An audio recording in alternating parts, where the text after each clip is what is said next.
Everyone hits a bump in the road. What do you do with it? Be inspired as we explore the ways people experience, navigate, and manage the ups and downs and twists and turns in this road trip called life. Welcome to another episode of Bump in the Road. The basic podcast is always free. We also have a premium subscription called Bump 2 that lets you listen in on extended behind-the-scenes conversations with our guests. Check it out at www.bumpintheroad.us. Allah Kalushny is a fascinating woman. She grew up in communist Russia and eventually immigrated to the U.S. Her recent book, Turning the Pages, is a collection of stories about her past lives. In it, she talks about how exploring her past led her on a journey to heal physically, mentally, and spiritually. It's a fascinating conversation about consciousness, intuition, and how the past influences our present. Allah, welcome to Bump in the Road. If you would, tell us your story. Hi, everyone. Hi, Pat. Thank you for inviting me to speak about my story and about my bumps on the road that I have plenty of, like many of us who listens to your program.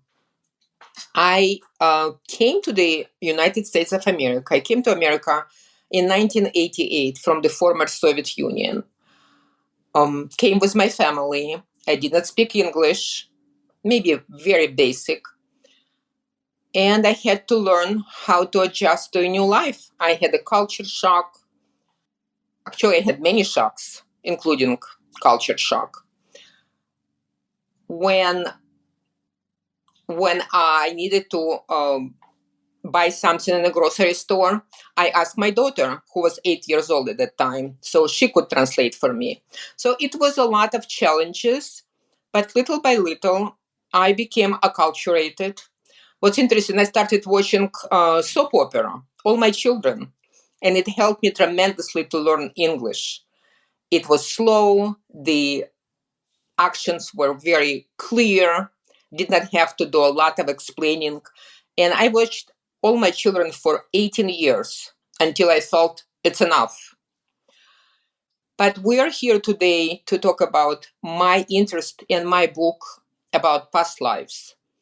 My interest in past lives began when I could not find, actually I go back. My interest in past lives began when I first watched the program with Brian Weiss, the famous psychiatrist who wrote the book, Many Lives, Many Masters, and many other books relating to this topic.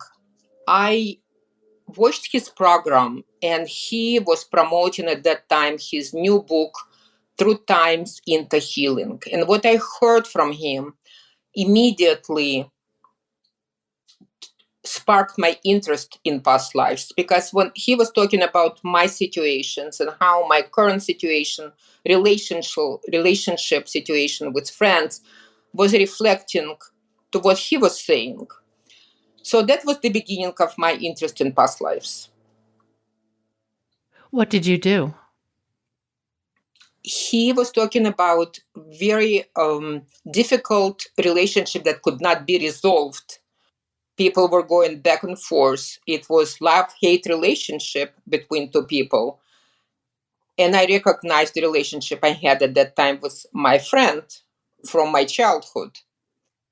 And I had to write a chapter about it. This relationship was resolved when I finally, many years later, when I finally said, enough is enough. I am done with this relationship and I am at peace. But for many years, it was pretty emotional, very volatile in terms of emotions. It was another road. Do we recreate these relationships and situations again and again until we resolve them? We do. We recreate them subconsciously, obviously, with people who we need to find peace with. We bring them. They're our parents, our children, our friends, our family members, even co-workers. We travel together. We're travelers. Well, it kind of parallels the notion of people appear in your life to teach you something. Absolutely. We are here on this planet to learn. This is a school planet, besides other things. It's a school. We cannot go move on to the next class until we finish lessons in second or third grade. We cannot jump to 10th. Yeah, no, I've come to adopt that philosophy myself. Whenever somebody comes into my life and there's an issue, the issue is me. That's the way I look at it. And there's obviously something I have to resolve in that relationship. The issue is, you're right, the issue is me. The issue is my emotional triggers that I have with this situation or with this person. That's number one. And once these emotional triggers resolved, we will continue going back to the same issue, to the same either relationship or health issue, which I would like to talk about as well, because the health condition that I had prompted me to search for answers because I could not find them in through the medical establishment. I had a physical issue with my back, a back pain, which many people suffer from, and I could not find any relief. Not through medication, not through alternative medicine, until I started looking into past lives. How do you go about looking into a past life? I have a lot of training. I took a lot of classes. I have a master's degree in spiritual psychology that gave me a lot of tools and knowledge to look into past life. It did not come out of nowhere. It was a lot of training. I have training in hypnosis, and all this training became very valuable when I started exploring the possibilities of my conditions, physical conditions, going back to past. What is it about hypnosis that is so helpful in terms of exploring this sort of inner world of ours? I believe so.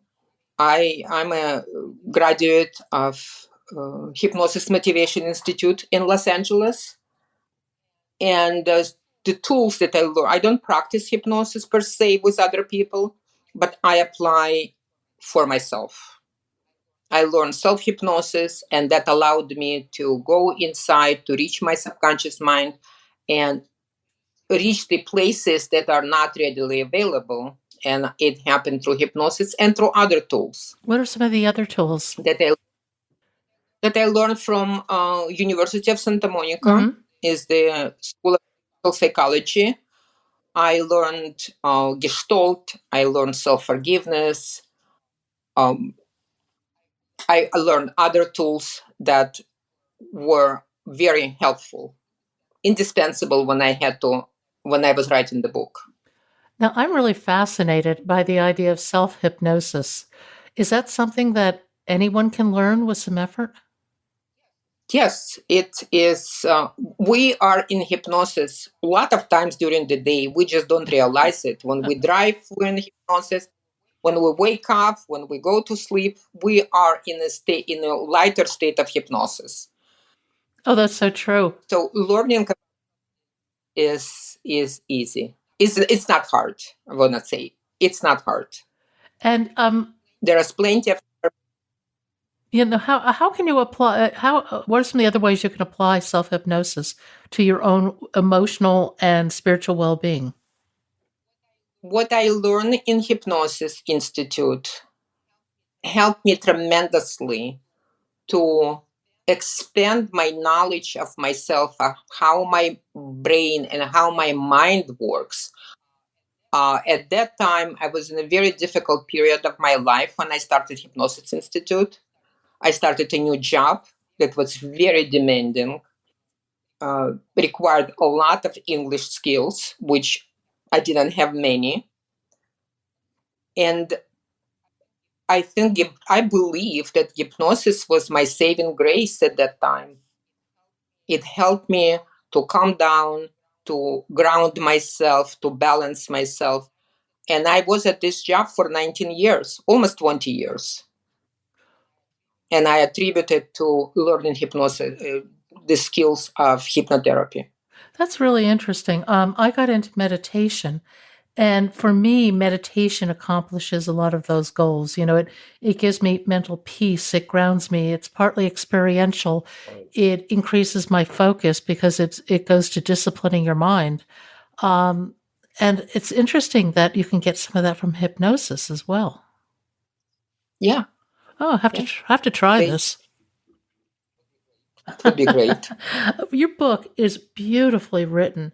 I know English isn't your first language, but one would never know it. This book is just mesmerizing. In it, you go through some of the past lives that you've been able to identify. What are some of the most meaningful ones to you? That's a very good question. As I was listening to you, I thought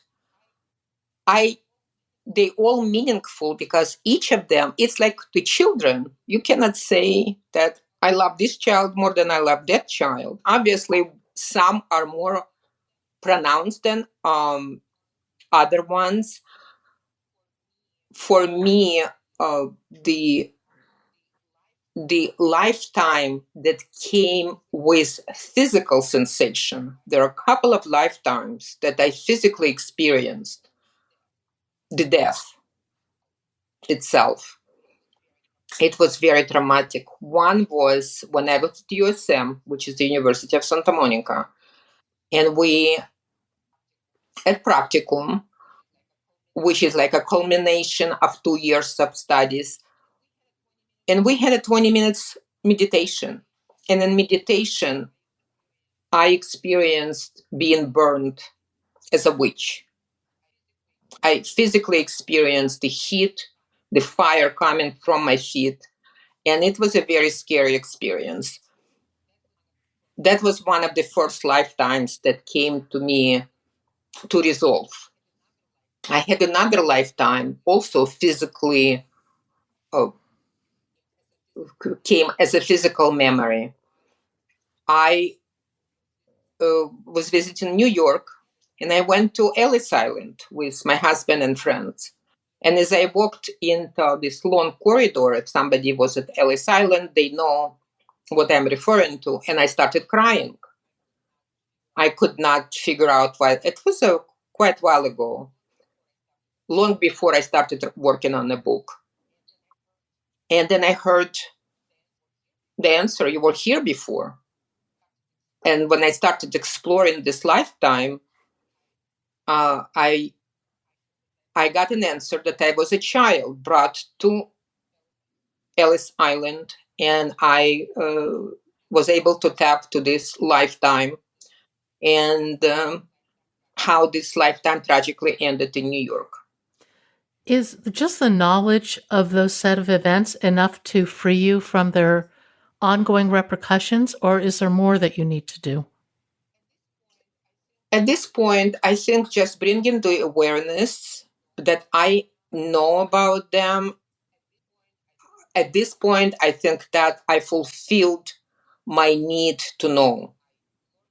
I learned about it, I wrote about it, I published it, and now other people can benefit from reading the book because when people read the book, that's what I found out, it triggers something in them and they have their own memories coming up. And I know this is the value of the book because it goes deep into subconscious mind and allows other people who read it to tap into their own memories. So the healing happens from reading. Well, there's more and more discussion of the fact that our DNA contains a lot of our past trauma. And I think that if we're carrying that trauma from the past, it has to be released. Otherwise, we're just in a zero-sum game of passing it along and repeating the past. We are repeating the past. For the last thousands of years, we're repeating we keep repeating the same patterns, the same behaviors, the same physical conditions, and worse. So we are repeating it. My personal intention is to release as much as I can. So when it's my time to check out, is not to come back.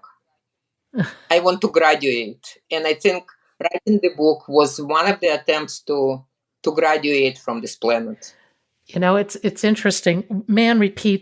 History repeats itself. People repeat their patterns. There's no question about it.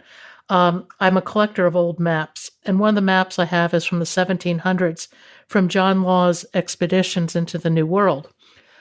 He sold stock in Europe and came over here. And one of his promises was that he would turn iron ore into gold. Well, obviously the venture, failed. And I have a map that talks about the entire set of events. And in the bottom right-hand side of the map is a cartouche, which is a picture. And in the cartouche, there's a pedestal, a marble pedestal, with the goddess of plenty standing on top of the pedestal. And she's leaning towards these wealthy, well-dressed investors on one side of the pedestal, handing them money. At the bottom of the pedestal are cherubs cutting up the worthless stock certificates from the failed venture. On the right side of the pedestal are everyday men dressed in rags, slitting their throats and hanging themselves because they lost their life savings. I love that map because man never changes. Yes. As sad statement as it is, I agree. We changed some, but we did not. The core is the same. It is the greed, the hubris, the success, the failure, and the pattern just repeats. I think we see it, on again, throughout history. And I think that if we can, I find this idea of confronting these issues we all have to be endlessly fascinating. It's just, I don't think there's ever a definitive answer. And the idea of past life regression is just so fascinating. How would you advise that somebody pursue a path like this? I would suggest before tapping into past life, I would suggest for people to tap into their intuition and expand their self-awareness. Long before I started writing or interested in past lives, I was constantly in school, developing my intuition, developing my skills, learning, attending workshops. This is not something that... well, maybe now it's much easier, because there are so much information compared to what was before available on YouTube. So people can search about past life. But I personally had a lot of schooling before I ever stopped and writing about those past lives. But I think curiosity is very important. Oh, yeah. How do you develop your intuition? Because I think our world often stifles intuition. What are some of the things that you can do to develop it more and become more sensitive to what your intuition is telling you? When I started developing my intuition, I started with very simple tricks that other people suggest. When you call for the elevator, for example, just figure out which elevator will come to you, whether it's going to be on the right or on the left, and see if you get the right answer. Or if somebody calls, you have a phone call, try to figure out who's calling you. So little tricks, little steps that will help you to become more confident in your own answers. I still do this when I come to the elevator, when I'm in the medical office or whatever. I still try to figure out which elevator will come to me first. That's fun. I'm going to have to integrate that into my life, because I find intuition to be a really interesting topic, in that we all have it. We all feel and sense some things. Learning to trust that intuition, I think, is really important. But I think it takes practice. Just exactly as you're saying, you have to work at it. Yeah. Yes, absolutely. And listen and quiet your mind for a little while. When you're driving, don't listen for a few minutes, listen to yourself. Have a little conversation. We constantly have conversations with ourselves. We have this dialogue going on. So maybe a little bit more attuned to what you're hearing. Well, that goes towards the definition of becoming more conscious, doesn't it? Yeah. Yes. How conscious do you think this world is? Do I really need to answer this question? No, not if you don't want to. But I know one of the reasons I'm curious is I went through 6 years of on again, off again cancer treatments.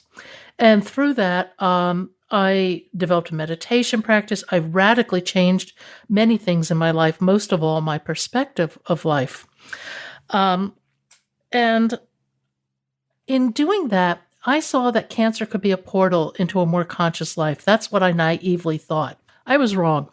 I don't think most people view the experience that way. I think most people just want to push it away and move on. They want to stay with the status quo. They don't want their lives to change, and they're not willing to have that type of very existential, spiritual experience change them.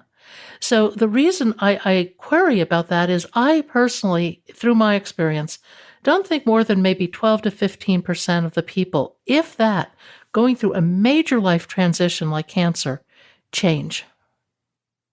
So my response would be, I don't think the world is very conscious. Yeah, I would really eliminate the word very. I would say that we were mostly unconscious. We really don't know what we are doing. We just moving through the motions. And then we have a bump in the road. And some people wake up and most of the people continue until the next bump. I think that's very true. And we will keep seeing the very similar bumps come up until we learn the lesson we're supposed to learn.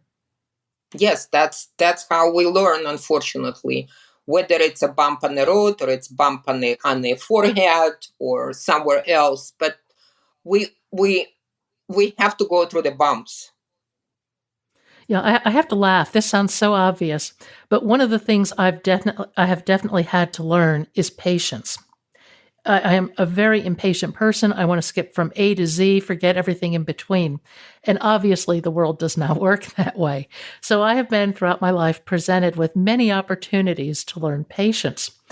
And I really do. I work at it. And one day recently, this sounds so silly. It's pretty funny. I was being patient about something. And all of a sudden, it occurred to me that I still have to work at patience. Don't get me wrong. It's not 100%. But it occurred to me that as I learned patience, as I learned that lesson would cease to appear.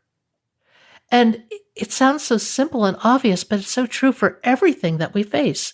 If we cultivate that particular characteristic and we work at it, we have an opportunity to master it. Right. Exactly. That's about mastery. You nailed it right here. Now I have to wonder what my next lesson will be. And this one will return. Once it's like they're saying, everybody's saying it, but it is a peel in the onion because there are so many more layers in each of us that we need to peel.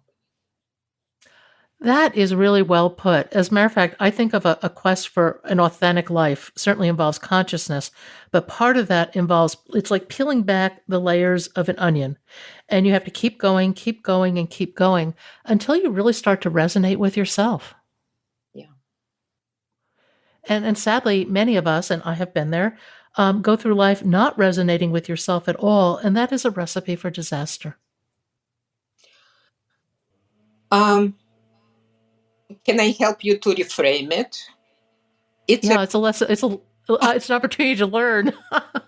I am very cautious to the words that we're saying. Because we create our own reality. And the more we say words that have negative connotation for us, the more we create it. So I avoid the D word, such as disaster or despair, depression.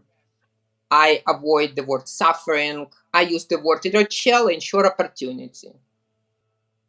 I like that. I think that positions it in a much healthier way. Yes. If you could, if we fool ourselves by saying this, our subconscious does not know the difference. Subconscious mind does not know what is reality or its imagination. So it's better to treat our subconscious with gently. I want to say and to feed it more positive oriented messages. Yeah. So it is a recipe for learning opportunity. I will rephrase that in the future. That's very well put. And if you get tired of learning this learning opportunity, it's within your power to put it behind you. You have had so many bumps in the road, and your book is just so fascinating. As you look back at all this, if you could rewrite your story in any way, how would you? I would. I probably would use in the beginning of the book, the first chapters. I did not use as much self-forgiveness. I would use more self-forgiveness because as I was writing more and more, as I was going deeper into chapters, into past lives, I realized that using self-forgiveness was essential. And I needed to forgive myself for all the judgments for ending life like this or for making choices that were made at that particular lifetime. I had to forgive the people who, those characters in that lifetime who brought harm on me. So I think that I would add. Thank you for listening. I hope you'll support this podcast by becoming a Bump 2 subscriber. Buy us a cup of coffee. It's your support that makes this podcast and website possible. I hope you found something in today's podcast that inspires you along your own life's path, because sometimes a bump in the road is actually a portal into a more conscious and meaningful life.